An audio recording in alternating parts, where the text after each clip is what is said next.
제가 이 시간에 항상 저는 2층에서 아이들과 예배를 드리곤 하였는데요. 오늘 이렇게 함께 말씀을 나눌 수 있게 돼서 참으로 감사한 것 같습니다. 오늘 읽은 로마서는 너무나도 잘 알고 있듯이 대표적인 바울의 서신서입니다.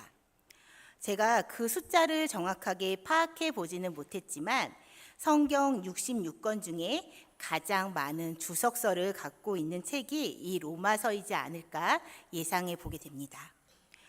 그리고 마틴 루터도 그렇고 요한 웨슬리도 그렇고 많은 유명한 신앙의 선배들이 이 로마서를 통해서 회심을 하게 되고 변화를 받게 되었습니다.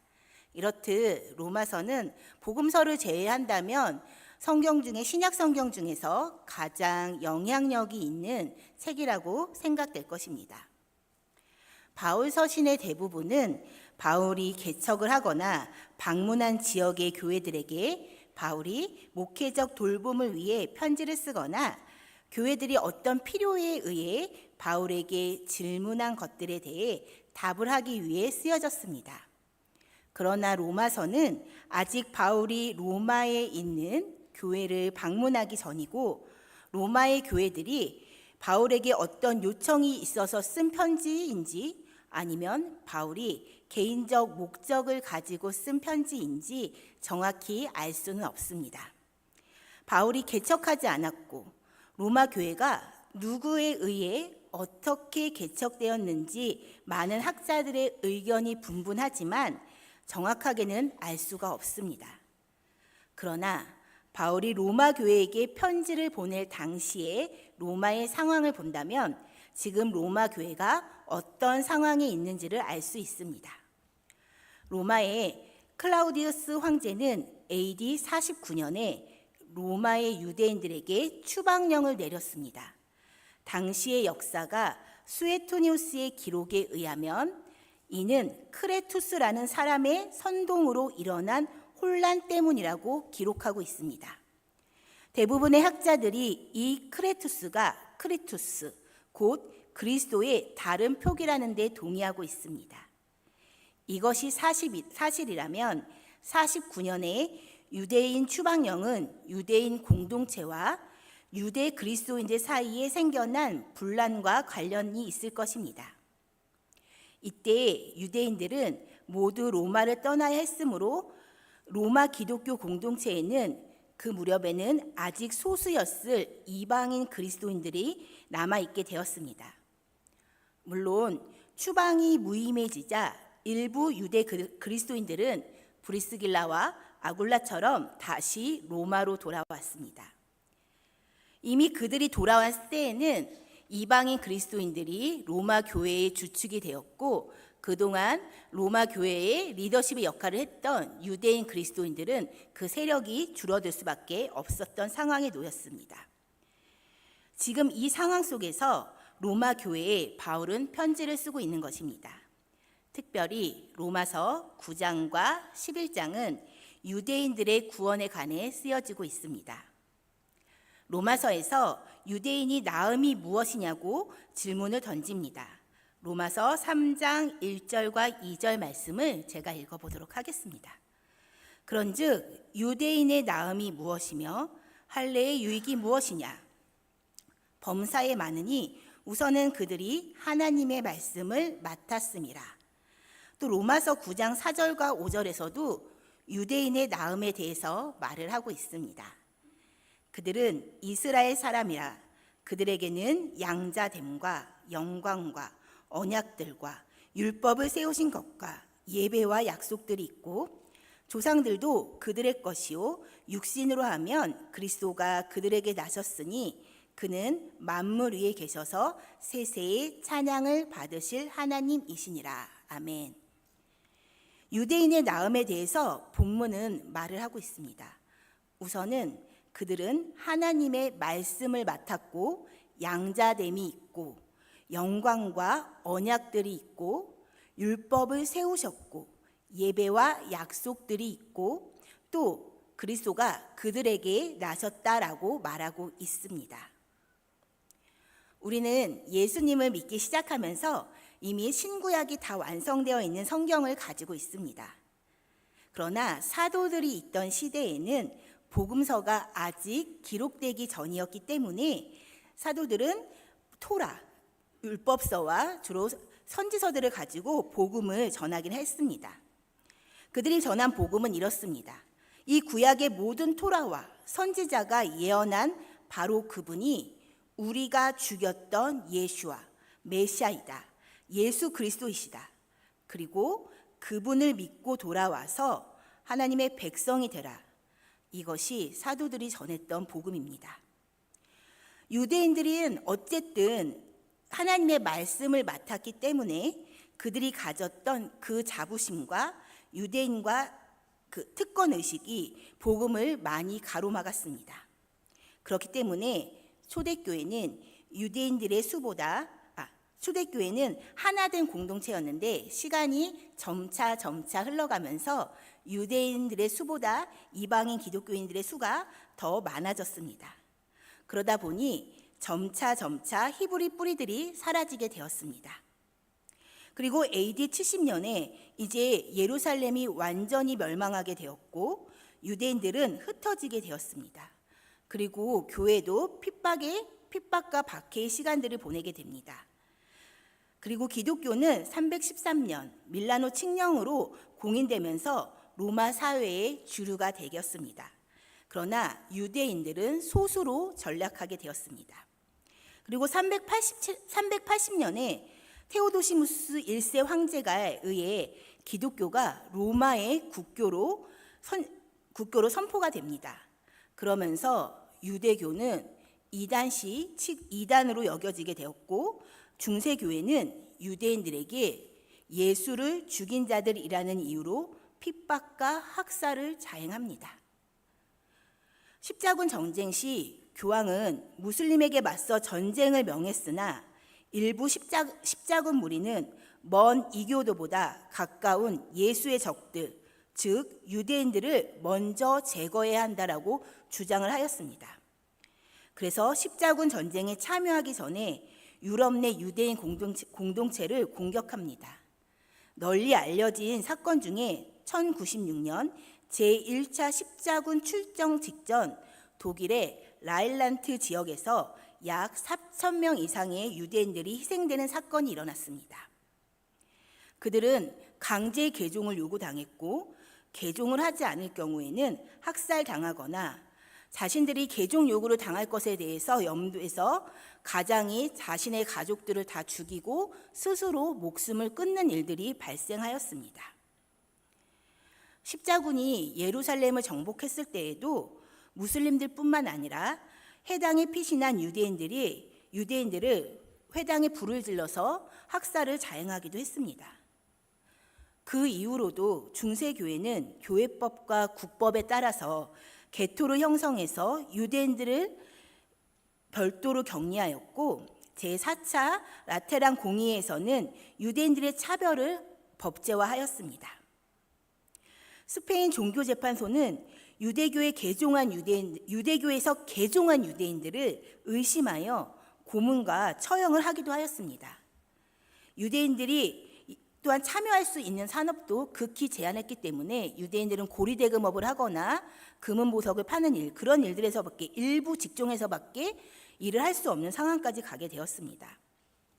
이것은 중세교회뿐만 아니라 종교개혁 시기에 있어서도 동일한 일들이 반복됩니다. 마틴 루터도 초기에는 유대인들이 회심할 것을 기대해서 온건파였지만 유대인들이 회심하지 않자 그의 말년에는 유대인들에 대해서 비판하고 격렬하게 비난하였습니다. 루터는 말년에 쓴 그의 저서 유대인들과 그들의 거짓말에 대하여라는 저서를 통해서 유대인들을 악마의 자식들 그리고 거짓의 대가들로 묘사하였습니다. 루터는 유대인의 회당은 이단을 퍼뜨리는 장소라고 보고 이를 방치하면 기독교 사회가 오염된다고 주장하였습니다. 책에서 루터가 주장하는 내용은 이렇습니다. 유대인의 회당과 학교를 불태워라. 그리고 그들의 집을 부수고 추방하라. 랍비의 가르침을 금지하라. 기도서와 탈무드 등 문서를 몰수하라. 유대인의 통행을 금지하라. 이자놀이와 상업을 금지하라. 유대인을 강제 노동에 종사시키라. 결국 이 책은 나치의 반유대주의 선전에 활용되었고, 홀로코스트 당시 독일의 다수 교회는 정부를 지지하고 이 학살에 대해 침묵하고 방조하기에 이르렀습니다. 루터뿐만 아니라 칼뱅도 유대인들에 대해서 상당히 부정적이었습니다. 그래서 그들의 영향력 아래에 있는 지금의 개신교도 알게 모르게 성서 해석에 있어서도 이스라엘에 대해서 부정적이고 그리고 비판적인 해석들이 많은 경우들을 보게 됩니다. 홀로코스트 같은 경우에는 제가 말하지 않아도 많은 분들이 이미 그들의 끔찍한 학살의 참담함을 알고 계실 것입니다. 제가 계속해서 유대인들의 박해 역사를 왜 이야기를 하게 되었냐면, 제가 아신다시피 9월에 이스라엘로 가게 됩니다. 이스라엘의 유대인들에게 예수님의 복음을 전하고 싶어서, 또한 전하기 위해서 들어갑니다. 제가 이거 들어간다는 것을 아시는 분들이 저에게 이런 질문을 많이 해왔습니다. 왜 이스라엘에 가십니까? 이스라엘은 너무 위험한 나라가 아닙니까? 그래서 제가 지금 짧게 왜 이스라엘 땅에 들어가게 되었는지 성도님들께 말씀드리겠습니다. 저는 모태신앙이었습니다. 네, 모태신앙의 대부분은 아니지만 또 많은 모태신앙이 중간에 이렇게 잠깐 하나님을 떠날 때가 많거든요. 저도 하나님을 좀 떠나 있었습니다. 이렇게 교회도 가지 않고 방황하던 시절이 있었는데요. 고1 때 다행히 하나님의 은혜로 주님께 돌아왔습니다. 그리고 그 해에 하나님을 참으로 인격적으로 만나고 제 삶이 변화가 크게 일어났던 시기였습니다. 제가 고등학교 시절을 보내던 시절에는 한국교회가 부흥의 그 클라이막스의 정점에 이르렀다고 저는 생각이 드는데요. 많은 예배의 새로움들이 있었고, 특별히 저는 하스테반 선교사님이 이끄시는 그 경배와 찬양 학교의 훈련도 받고, 방학 때마다 그 학교에서 하는 훈련을 참여하였고, 또 예배에도 많이 참여하고 했었습니다. 근데 그 훈련 학교 중에 제가 하나님 앞에 제가 이슬람 선교사로 가겠다라고 서원 기도를 하는 사건이 있었습니다. 그 당시에는 걸프전이 한참 시작되고 막 걸프전이 있었어가지고 제가 기도를 하면서 어떤 기도를 했냐면, 그 당시 걸프전에서 가장 악의 축이, 여기 계신 분은 다 100% 아실 것 같아요. 혹시 누구였는지 기억나십니까? 맞습니다. 사담 후세인이었습니다. 제가 하나님 이라크에 가서 사담 후세인을 전도하겠다라는 당당한 포부로 기도를 하였습니다. 지금 그 기도했던 그 장면이 지금 제가 아직도 되게 선명하게 기억이 나는데요. 참 고등학교 학생다운 패기 있는 기도였던 것 같습니다. 그러면서 저는 선교학과에 진학을 하게 되었습니다. 제가 대학을 진학할 때 감사하게도 모건대학교에서 선교학과가 첫 해에 개설이 되었습니다. 그래서 나는 선교사가 돼야 되겠다. 그러면 열심히 선교학과에 가서 공부를 하고 선교사로 나가야지 생각을 하였지만, 또 막상 신학교에 갔으면 많은 생각들과 또 그동안 알지 못했던 여러 가지 가치관 혼란들이 오게 되고, 또 제가 좀 일찍 간사로 사역을 나가게 되었습니다. 2학년 2학기 때 간사로 사역을 나가면서 제가 그냥 성도로 다녔던 교회와 사역의 교회들의 여러 가지 환경들 속에서 좀 주춤하는 시간들이 있었습니다. 그래서 저는 사역을 하면 안 되겠구나. 나는 사역자가 아닌 것 같다. 부르심이 없는 것 같다라는 생각에 잠시 미국으로 도망을 간 적이 있습니다. 한 1년 정도 미국으로 도망갔다가 대학을 졸업하고 다시 잡혀와서 그때부터 이제 교회학교 전도사로 지금까지 사역을 하게 되었습니다. 그러면서 저는 제가 계속 그 선교에 대한 마음을 품으면서도 내가 선교사로 나갈 수 있을까? 제가 이렇게 한국교회에서 또 이렇게 사역하는 것이 하나님의 부르심일까라는 생각들을 하게 되었습니다. 그러던 중 저는 이제 30대 초반에 그 예수전도단 YM에서 하는 BDTS 훈련을 받게 되었고, 그 훈련을 계기로 2019년에 그 예수전도단에서 하는 북한 선교 전략학교라는 학교를 수료하게 되었습니다. 북한 선교 전략학교를 하면서 복음 통일에 대해서, 그리고 북한의 복음을 전하는 일들에 대해서 많이 관심을 갖게 되었고, 하나님이 저의 새로운 부르심의 자리가 또한 통일을 준비하고 북한의 복음을 전하는 일이 아닐까 고민하게 되었습니다. 그런데 이제 코로나가 생기면서 코로나 시기에 그 예수전도단도 동일하게 학교를 열 수 없게 돼서 저도 간사직을 내려놓게 되고, 그 당시 그 간사 컨퍼런스에 오셨던 한 선교사님이 이끄시는 단체에 좀 관심이 가게 돼서 그 단체로 가게 되었습니다. 그 단체에서도 역시나 제가 그 북한 선교 전략 학교에 그 리더십 그 조장으로 섬기게 되었고요. 저희가 작년인가 재작년쯤에 그 리더십들이 함께 모여서 좀 기도에 우리가 힘을 쓰자라는 마음으로 일주일에 한 번 기도원에 가서 각자 개인 기도실에 들어가서 이제 함께 모여서 기도하지는 않았고 각자 개인 기도실에 들어가서 2시간씩 기도하고 만나서 돌아오는 일들을 하였습니다. 몇 주간 혼자 한 일주일에 한 번씩 가서 기도하는 가운데 북한의 복음화를 위해서 그 땅에 복음이 들어가기 위해서 기도하였고 열방을 위해 기도하였고 개인적인 기도를 하는 시간들이 있었는데 갑자기 생각지도 않은 말이 제 입술에서 튀어나오기 시작했습니다. 제가 이스라엘을 보내달라고 기도를 하는 것입니다. 성지순례로 보내달라는 것도 아니고 갑자기 제가 막 부르짖으면서 제가 주님이 저를 이스라엘로 보내주신다면 제가 그곳에서 예수님을 전하겠습니다 라는 기도가 저의 생각과 의지와 상관없이 입속에서 계속 반복되어서 터져 나오는 경험을 하였습니다. 북한의 복음화를 위해서 기도하러 가서 이스라엘을 보내달라고 기도한 이 상황이 너무나도 당황스럽고 황당하기도 하여서 기도 시간이 끝나고 다 모였지만 저는 이것을 누구한테도 나눌 수가 없었습니다. 그리고 제 마음속에 간직하고 있었습니다. 그리고 제가 속해 있던 선교단체가 주로 선교하는 대상이 북한과 트르키예를 중심으로 한 이슬람 선교였습니다. 특별히 이슬람 선교는 직접 선교사를 파송하는 것이 아니라 현지인 목회자를 세워서 그들을 지원하는 일들을 하고 있었습니다.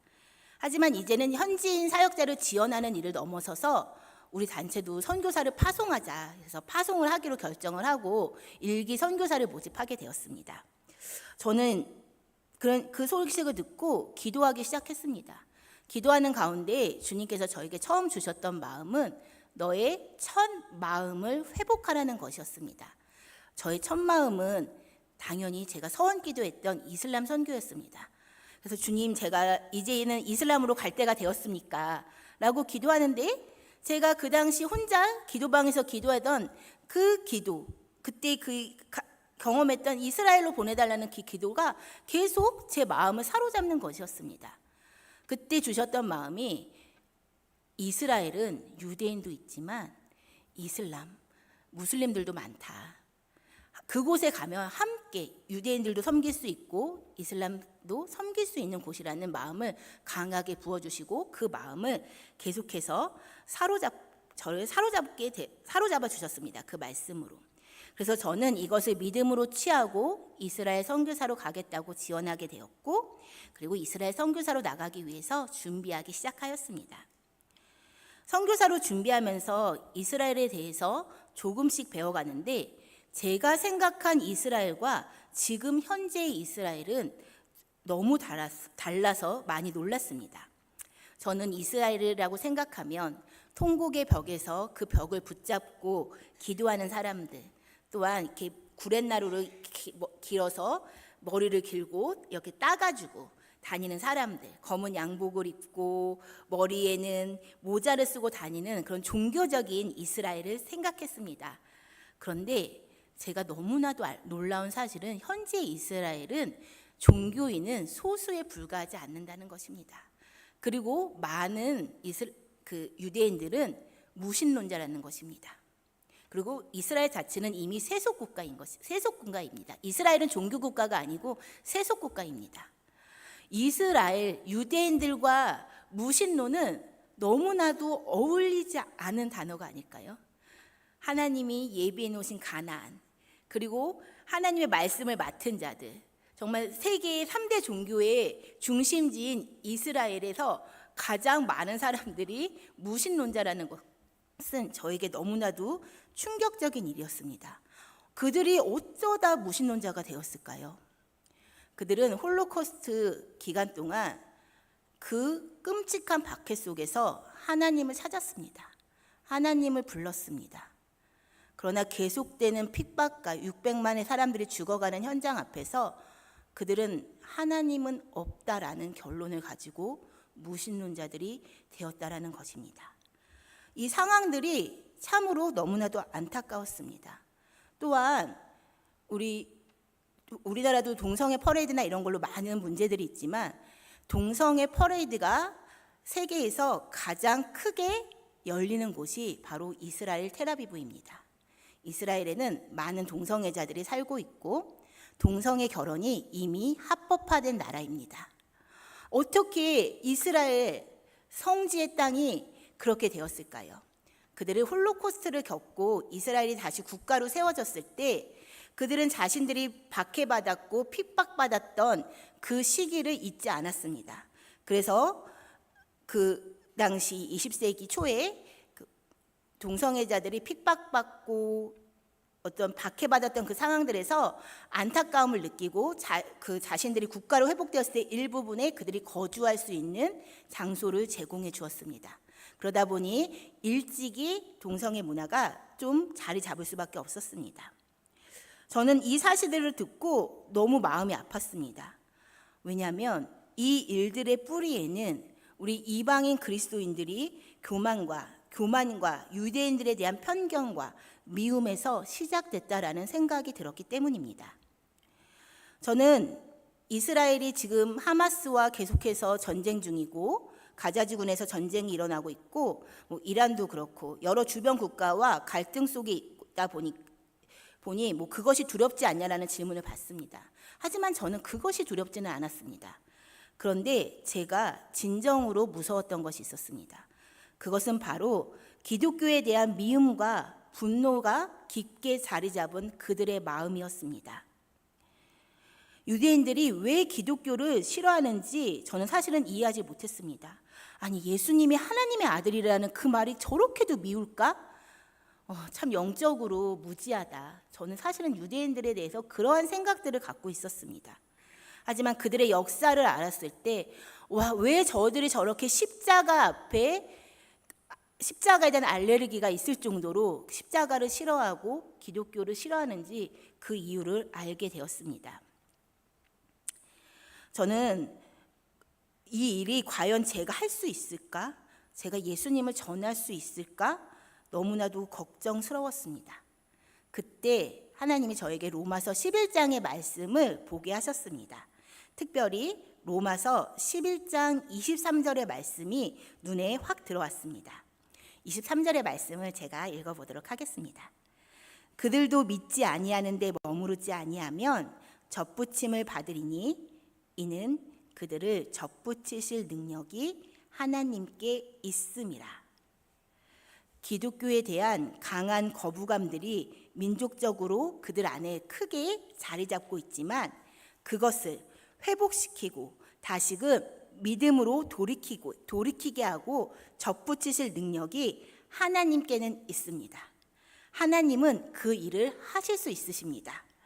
저는 이 말씀을 믿고 이 말씀을 붙잡기로 결정했습니다. 그리고 이 일을 위해 제가 작은 도구가 되어드리고 싶었습니다. 감사한 것은 지금 이스라엘 내에 예수님을 메시아로 믿는 메시아닉 유대인 공동체가 점차 늘어나고 있습니다. 유대인들은 이방인들이 예수님을 믿는 것에 대해서는 우리 유대인들에게만 전하지 않는다면 크게 신경을 쓰진 않습니다. 그런데 유대인인 너희가 어떻게 예수님을 믿을 수가 있느냐? 너희가 어떻게 십자가 앞에 무릎 꿇을 수 있느냐? 그 말에 그래서 유대인들이 예수님을 메시아로 인정하는 메시아닉 유대인 공동체에 대해 상당히 보수적인 종교인들은 도저히 납득을 하지 못하고 오히려 메시아닉 유대인 공동체를 겁박하고 그들의 예배를 방해하고 테러까지 자행할 때도 있다고 합니다. 그들의 마음이 어떠한 것인지 여러분도 조금은 이해가 되실 것입니다. 우리도 일본 식민지 시간을 35년을 보냈고 저희도 어려운 시간들 그리고 일본의 많은 자행 생체 실험도 당하고 그런 일들 때문에 얼마나 많은 분노가 있습니까? 그래서 지금도 일본을 용서하는 것이 쉽지 않고, 또 일본의 선교사님들이 가장 힘들어하는 것이 일본 선교 나가겠습니다 하면 한국 교회 성도님들이 굳이 일본에 그렇게 차가운 반응들이 있다고 합니다. 그 정도로 그 마음들을 용서하는 것이 쉽지 않은데, 오랜 시간 기독교와 교회 앞에 당했던 그들의 마음들을 쉽게 열리지는 않을 것입니다. 하지만 제가 갖고 있는 비전은, 저는 그럴지라도 계속해서 유대인들과 이스라엘 땅에 있는 무슬림들에게 복음을 전해야 된다라고 생각합니다. 그리고 저는 그것을 꼭 하고 싶습니다. 그리고 지금도 소수의 입장이지만 열심히 예수님을 자기 민족에게 전하고 있고, 여러 가지 환경 속에, 어려움 속에 또한 핍박받는 사역에 있는 메시아닉 유대인 공동체와 연합사역을 함께 이루어 나가고 싶습니다. 저는 우리가 유대인처럼 되기를 원하는 건 아닙니다. 유대인처럼 절기를 지키고 유월절을 지키고 토요일에 예배를 드리고 샤반 예배를 드리고 그런 것이 아니라, 한 이방인 그리스도인으로서 그들에게 예수님을 전하고 싶은 마음입니다. 로마서 11장은 하나님의 주권적인 계획 안에서 이스라엘의 구원이 어떻게 이루어지고 있는지 보여주고 있습니다. 우리가 읽지는 않았지만 11장 초반에서는 하나님은 유대인들을 결코 버린 적이 없다라고 선포하고 말씀하고 계십니다. 11장 25절에서 27절의 말씀을 보면, 유대인의 우둔함은 일시적이며 하나님은 이방인의 구원을 통해 유대인을 다시 시기하게 하고 결국 그들도 돌아오게 하실 것이라고 말씀하고 있습니다. 특히 29절에는 하나님의 은사와 부르심에는 후회함이 없으신다라고 말씀하고 있습니다. 하나님은 본인이 선택한 백성, 하나님의 부르심 앞에서 부르심에는 후회함이 없다라고 말하고 있습니다. 이스라엘을 부르신 것에 대해서 하나님은 후회하고 계시진 않습니다. 하나님의 약속은 여전히 유효하고 있는 것입니다. 또한 32절에 하반부에 하나님이 모든 사람을 긍휼히 여기려 하심이라라고 말씀하십니다. 이방인과 유대인 모두 순종하지 않던 자들이었습니다. 하지만 하나님의 목적은 그들을 다 정죄하기 위함이 아니라 긍휼을 베풀기 위함이었습니다. 이것이 바로 복음의 본질입니다. 하나님은 자비의 하나님이시며 인류 전체를 향한 구원의 손길을 포기하지 않으시는 분이십니다. 하나님의 계획은 유대인도 이방인도 다 예수 그리스도를 믿음으로 구원에 이르게 하시는 것입니다. 하나님은 유대인을 포기하지 않으셨고 오히려 다시 그들을 접붙이시기 위해 준비를 하고 계십니다. 이 일을 위해서 저는 그 땅에 가서 예수님을 전하겠습니다.